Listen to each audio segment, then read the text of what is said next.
Baik, selamat siang Pak Reza Hardian. Selamat siang. Ya, terima kasih Pak Reza sudah menyempatkan waktu untuk wawancara dengan Trans News. Baik Pak, menarik Pak yang topik yang akan kita bahas siang ini Pak. Tapi sebelumnya Pak mungkin bisa perkenalkan diri Pak. Pak Reza ini dari Rivat Drug Lab ya Pak. Mungkin bisa jelaskan RDL ini apa Pak? Ya, salam sehat. Assalamualaikum warahmatullahi wabarakatuh. Salam sejahtera, Om Swastiastu, Namo Buddhaya, salam kebajikan, salam sehat ya. Jadi, Rivat Drive Lab ini adalah sebuah lembaga training sebenarnya untuk meningkatkan kompetensi para pengemudi.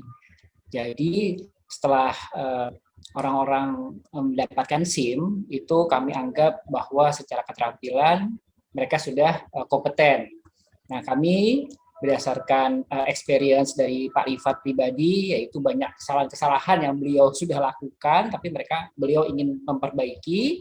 Akhirnya ada Pak Rifat sebagai praktisi, ada juga pendidik, ada juga akademisi, dan ada juga praktisi-praktisi lain yang memang bukan di dunia rally, tapi di dunia keselamatan, logistik, apapun yang sudah pernah ada di jalan, kita berkolaborasi untuk tadi meningkatkan sebuah kompetensi melalui pengetahuan dan etika berkendaranya. Jadi kita lebih concern di penambahan pengetahuan dan di etika berkendaranya. Demikian. Outputnya nanti sertifikasi atau gimana Pak dari brand? Jadi kalau untuk kami ini kebetulan untuk dunia defensive driving atau apa namanya training provider seperti ini itu saat ini hanya rujukannya ke BNSP, tapi kan ke profesi mengemudinya ya.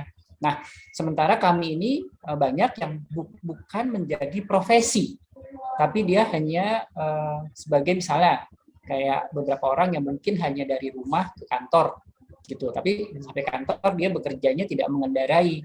Nah, itu ada beberapa company yang bilang itu dia berprofesi sebagai pengemudi, ada yang enggak. Nah, kami nggak mengambil di ranah sananya, karena kalau di ranah sana yang untuk profesi itu di teman-teman LSP, lembaga sertifikasi profesi. Jadi kami outputnya ada sebuah kompetensi atau enggak training ya. Training itu berarti output kami itu ada ini berjenjang. Kemudian setelah berjenjang tuh ada tolak ukurnya, bisa kita evaluasi, dan akhirnya ini ada satu nilai evaluasinya gitu. Jadi kalau sertifikasi enggak ya, lebih ke arah attendant kompetensi. Kompetensi itu artinya ada suatu bentuk evaluasi gitu aja. Prinsipnya membantu untuk perdalam skill dari pengemudi gitu ya. Iya, tapi lebih ke arah pengetahuan dulu. Jadi pengetahuan dan etika, karena kami belajar dari sebuah kesalahan, kami juga dulu mengajarkan keterampilannya. Jadi orang di-push sampai ke keterampilan maksimum. Tapi seiring dengan waktu, zaman dan sebagainya, situasi di jalan, termasuk mengakomodasi kebutuhan-kebutuhan para pengusaha gitu ya, para praktisi logistik, kayaknya nggak mungkin nih gitu loh. Kita pengennya instan, pengen cepat, tapi supaya aman gimana? Akhirnya kami berpikir bahwa output sebuah keterampilan itu dasarnya adalah dari pola berpikir. Nah, pola berpikir ini substansinya atau perspektifnya adalah sebuah pengetahuan dan etika. Jadi ada sesuatu yang nggak kita atur, belum ada regulasinya, belum ada aturannya, belum ada SOP-nya, tapi ini kita yakini sebagai sebuah kebenaran gitu. Yang saya sering angkat contohnya ini nih, motor gitu ya, sama mobil. Nah, sebenarnya nggak ada regulasinya siapa yang duluan. Cuma kita tahu nih bahwa ketika kita naik mobil atau kita naik truk itu tidak senyaman yang naik motor. Artinya apa? Itu etika yang bekerja. Kita yakini bahwa orang yang naik motor tuh udah lebih susah. Ya udah kita mengalah. Jadi contohnya seperti itu sih. Baik, menarik Pak. Soal etika ini kan kaitannya juga sangat relevan dengan topik yang kita akan bahas kali ini Pak, soal penggunaan lajur kanan Pak ya, dari teman-teman pengemudi atau transporter Pak. Dari pihak transporter sebenarnya sudah memberikan alasan sebenarnya. Tapi sebenarnya dari aturan diri Pak, itu seperti apa Pak? Saya coba membaca beberapa literasi. Jadi kalau dari aturan itu saya merujuk ke teman-teman yang memang berwenang, yaitu di Kemenhub ya, yang mengatur aturan di jalan. Jadi ternyata kalau memang di jalan itu ada aturannya, contohnya nih, kenapa sih kita di tol Cipularang atau di tol-tol tertentu itu ada marka jalan secara pasti ditulis truk sebelah kiri di beberapa kilometer. Kalau saya membuat filosofi, aturan itu kan dibuatnya statis ya. Ya udah, dari hasil berbagai macam bidang keilmuan, pokoknya jalan ini harus seperti itu gitu. Jadi dia tidak dinamis. Yang dinamis itu apa? Nanti ada petugasnya, nanti ada pengemudinya. Jadi kalau rujuk dari tadi, dasar hukumnya adalah undang-undang dulu nih. Si Kemenhub itu juga kewenangannya di Kemenhub mengesahkan ceritanya yang punya jalan. Kalau tadi saya contohnya tol, itu yang punya jalan misalkan Jasa Marga atau PT-nya. Ketika mereka mengesahkan, Pak, ini dari penelitian kami, dari assessment road safety-nya seperti ini, tolong disahkan. Nah, ketika nanti ada rambu atau ada marka jalan di situ, disahkan sebagai undang-undang. Artinya itu kan sifatnya nasional. Jadi siapapun yang di situ mesti nurut secara aturannya, gitu kan. Termasuk tadi ada jalur-jalur tertentu yang memang truk atau kendaraan besar itu harus di kiri, gitu. Tapi mungkin nanti besok-besoknya lagi berubah dari hasil pengamatan yang punya jalan, contohnya. Kalau di Jakarta saya contohin nih, kalau kita tadi di tol Cipali, tol Jagorawi itu ada beberapa. Tapi kalau kita ngelewat JOR, yang saya pasti hampir tiap hari saya lihat itu, misalnya dari JOR itu dari arah Bambu Apus menuju ke Pondok Indah aja, itu nggak ada marka jalan atau regulasi atau aturan hukum yang diaplikasikan ke dalam sebuah rambu, baik marka maupun rambu di pinggir jalan, bahwa truk itu harus di lajur kiri. Karena saya baca juga beberapa undang-undangnya nggak ada, kecuali di Cipali tadi gitu. Jadi sebenarnya kalau dibilang boleh apa tidak, boleh. Ternyata untuk kendaraan berat, untuk area tertentu, itu boleh ngambil jalur 2. Nah, itu kan aturannya.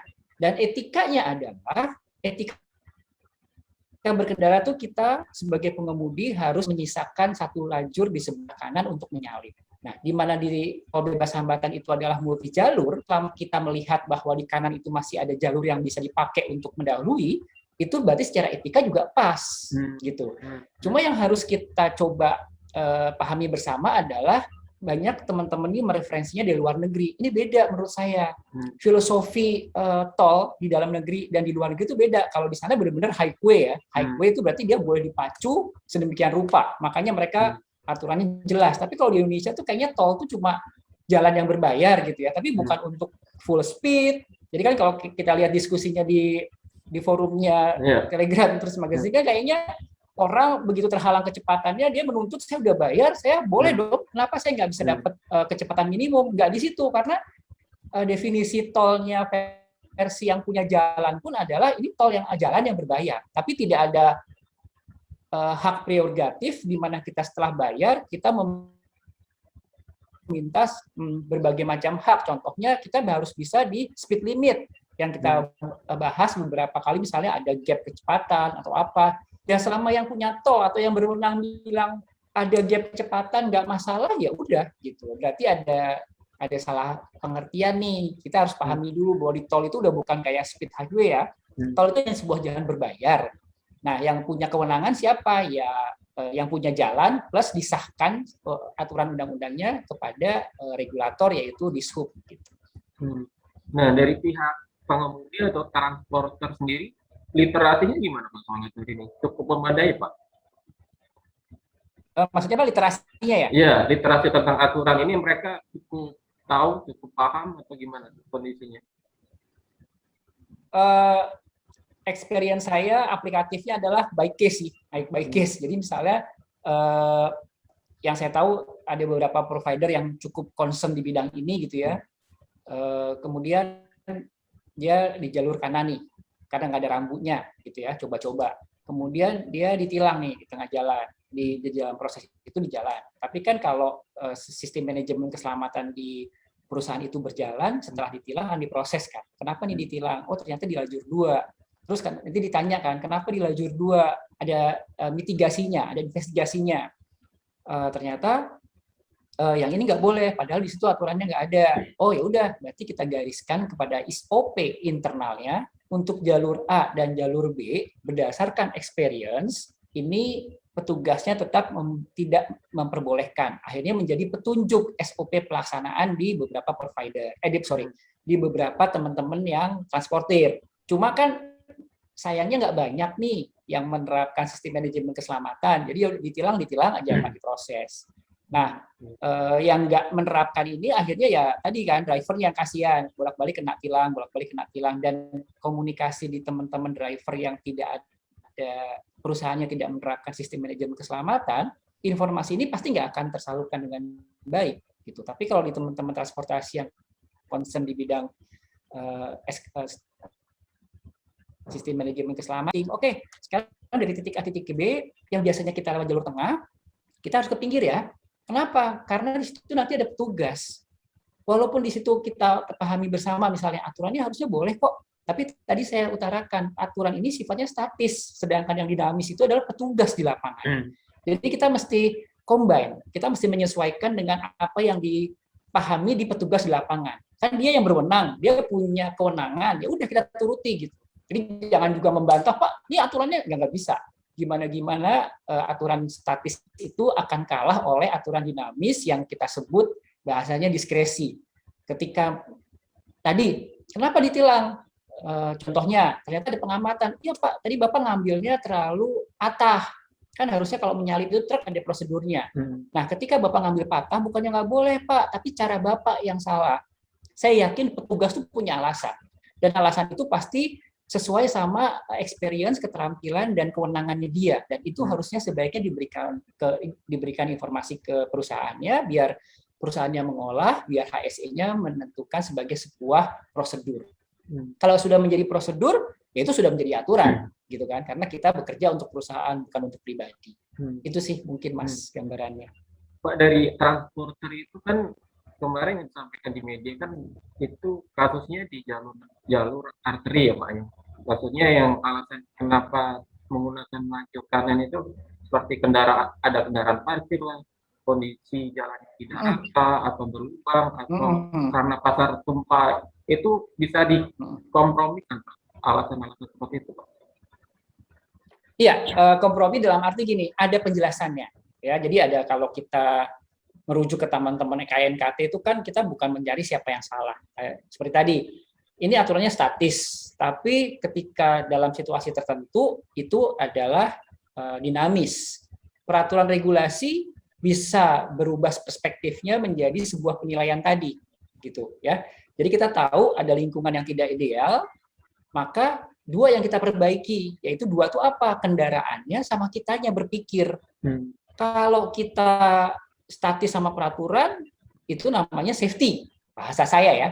Tapi kalau kita sudah bisa melihat situasi, kalau kayak saya kekeh ngikutin aturan di jalur kiri terus, ini akan kena di sebelah kiri. Kan kita dikaruniai otak kanan sama otak kiri. Itulah tadi, ada dimensi baru, kita harus berpikir, kita harus mengolah, dan kita akan siapkan tanggapannya.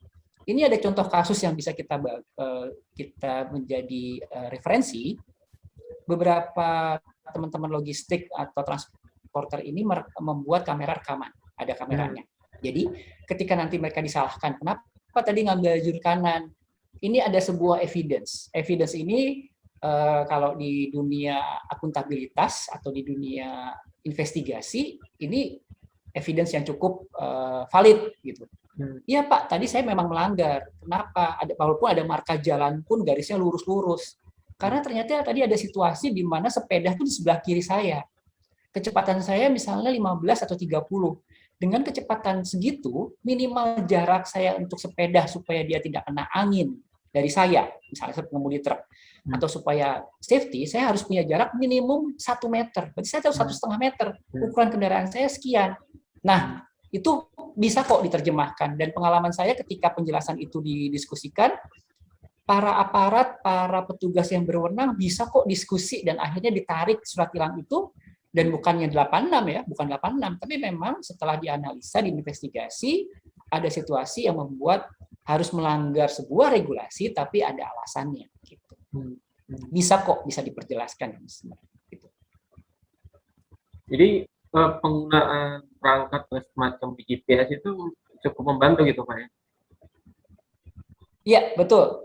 Ini bisa dijadikan evidence ya, karena kalau kita lihat dari pemaparan teman-teman KNKT, kan sumbernya banyak ya. Jadi semakin banyak bukti atau evidence, ya semakin bagus. Cuma ya harusnya sih kalau kita di jalan itu kan banyak kamera-kamera di jalan gitu ya. Tapi kan kadang-kadang itu tidak berfungsi, tidak ada rekamannya. Jadi menurut saya beberapa provider ini yang tadi loh kuncinya itu sistem manajemen keselamatan ya, teman-teman transporter, teman-teman logistik, ketika ada satu keterbatasan di jalan, tapi kita mesti prepare diri sendiri nih apa nih, ya udah kita siapkan aja GPS ataupun kamera gitu. Dan itu ada kok jalan kok di beberapa manajemen yang bagus gitu ya.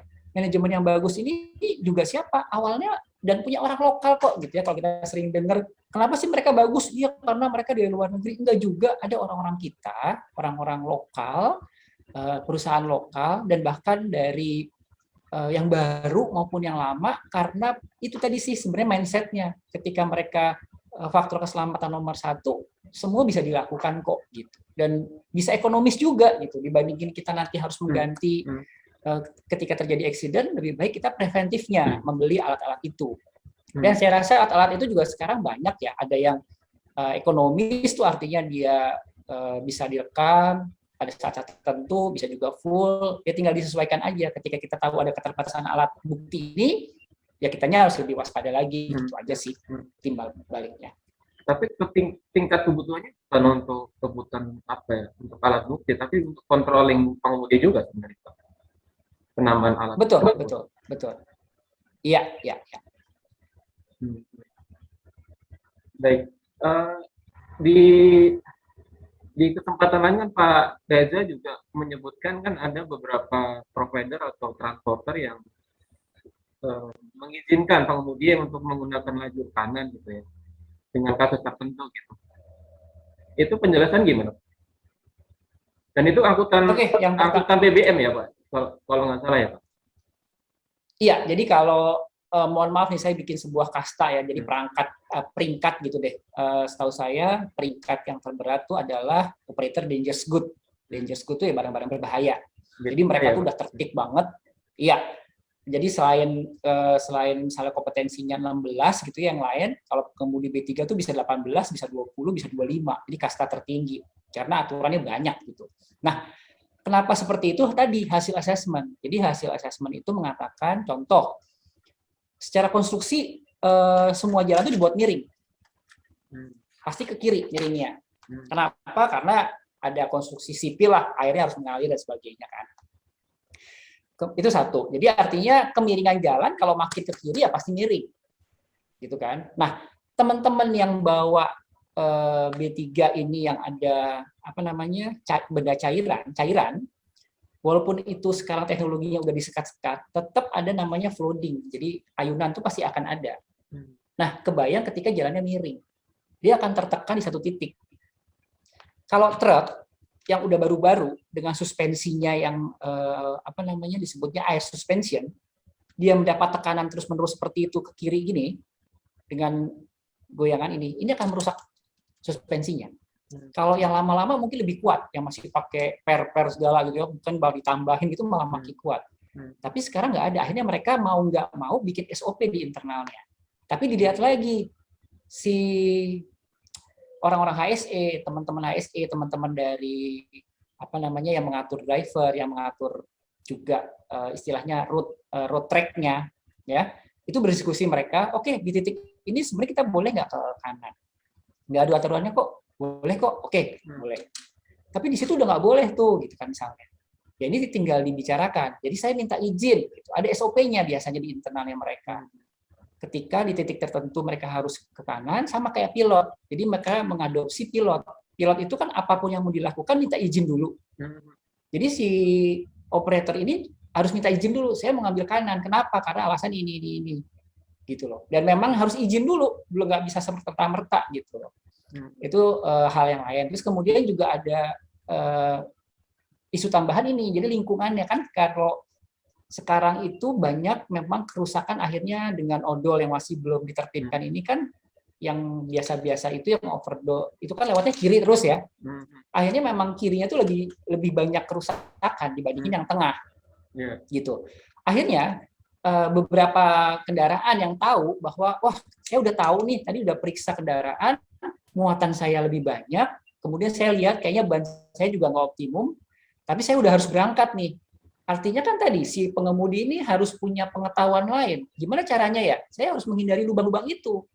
Kenapa? Karena kalau kita mulai terlalu sering banyak bergoyang gini, dapat pressure, dapat tekanan, kemungkinan pecah bannya pasti akan ada. Nah, ya udah saya ambil kanan. Ya udah nggak apa-apa nanti ditilang, tapi saya akan berikan penjelasan misalnya.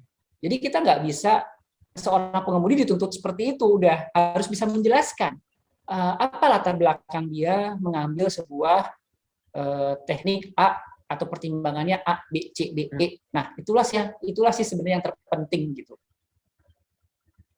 Yang penting beliau ini punya gambaran, punya penjelasan kenapa dia mengambil kanan, dan selama itu disahkan secara SOP di internal ya sah dong berarti kan gitu. Dan tadi nggak di situ juga nggak ada peraturannya ya boleh-boleh aja kita ngambil di tengah, mungkin gitu ya. Jadi tidak bisa dikatakan ini berlaku untuk jenis muatan apapun gitu ya Pak, hanya kasus tertentu gitu ya. Iya betul. Pak, sebenarnya penggunaan lajur kanan ini kan potensi paling terlihat itu kan melanggar batas minimal kecepatan, baik itu di jalur arteri ataupun di tol. Itu kan juga pastinya potensi terjadi insiden kecelakaan itu besar sekali Pak. Seperti gap kecepatan misalnya kendaraan. Ya, jadi kalau melihat dari potensi kecelakaan ya pokoknya kan ada 3 tuh faktornya ya, manusianya, kendaraannya, atau lingkungan. Sekarang kan ya tadi lingkungannya udah nggak ideal misalnya ya. Kemudian dari sisi peraturan regulasi kita udah tahu, tadi kita bahas regulasi itu, peraturan itu sifatnya statis, termasuk rambu, termasuk marka jalan. Ya, ada 2 potensial atau risikonya udah naik nih, ya kan? Supaya kita tetap aman apa? Ya yang harus kita turunin egonya kita nih, gitu kan, sebagai pengemudinya nih, gitu loh. Jadi kita mesti ukur-ukur. Ya udah kitanya. Nah, kitanya ini gimana? Nah, kitanya harus tambah dulu referensinya. Ada pengetahuan itu bisa secara teknis, bisa regulasi, bisa pertimbangan, bisa hasil dari investigasi, bisa SOP-nya perusahaan. Kalau bingung berhenti dulu bisa tanya, gitu. Yang penting ketika dia memutuskan sesuatu itu, dia sudah tahu resikonya. Ketika kita udah tahu resikonya, kita ukur, kemudian itu pasti ada pilihan menurut saya. Kita pertimbangkan pilihan mana. Kalau kita siap dengan pilihan yang paling buruk, tapi itu buat kita pada saat itu kondisi yang paling aman, ya udah nggak apa-apa. Tapi itu semuanya ada evidence-nya.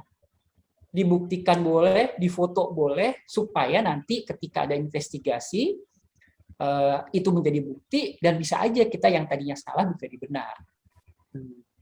Mungkin pertimbangannya segitu sih. Jadi tetap dinamika di lapangan itu ujung-ujungnya adalah di pengemudi tadi, karena tanggung jawabnya pengemudi itu kuncinya sih harus menjaga keselamatan. Jadi kalau ketika Pak saya korbankan dulu yang lain, iya nggak apa-apa saya melanggar, saya juga secara etika saya melanggar juga, tapi saya yakini pada saat itu inilah pilihan yang terbaik, gitu Pak. Tapi dari data yang ada, mungkin dari pengamat Pak Reza, apakah ada terjadinya kecelakaan itu karena penggunaan lajur kanan oleh truk Pak, dari pengamatan Pak Reza? Enggak sih, menurut saya enggak. Yang bukan karena dia mengambil jalan kanannya ya, tapi menurut saya adalah proses 5 prinsip pengemudi yang kita kenal dengan Smith System itu yang nggak diterapkan, gitu. Jadi kesalahannya bukan karena ngambil jalur kanan boleh, tapi sebelum mengambil, nah ini kan pengetahuan ya, sebelum kita mengambil kanan kita mesti punya 5 prinsip tadi. Yang pertama kita harus melihat sejauh mata memandang dulu dong, mengamati dulu dong. Selama itu belum bisa kita lakukan, apa yang kita lakukan? Kita berhenti dulu. Jangan bergerak, berhenti supaya ngelihat dulu situasi. Kemudian yang kedua, kita harus jaga kecepatan kan. Nah, salah satu jaga kecepatannya itu adalah berhenti misalnya untuk lebih mengamati. Terus yang ketiga, biasakan mata Anda bergerak. Makanya kita driver pengemudi truk itu harus ada 2 kan, 3. Yang lainnya mendampingi ataupun ada yang perlu turun. Yang keempat, selalu punya space. Ya, jadi ketika kita tahu nih sebelah kiri ada motor yang memang harus masuk, ya udah kita kasih space-nya dia nih, karena kita nggak bisa mempertahankan space kita. Berhenti dulu, berikan dia prioritas. Jadi bukan karena ngambil kanannya, tapi karena ada sebelum ngambil kanan itu kan ada prosedurnya, itu yang dilewati. Ketika ada prosedur yang dilewatkan, itu udah pasti risikonya meningkat kan. Tapi bukan kanannya ya. Lebih kurang cermat untuk mengamati lingkungan sih gitu.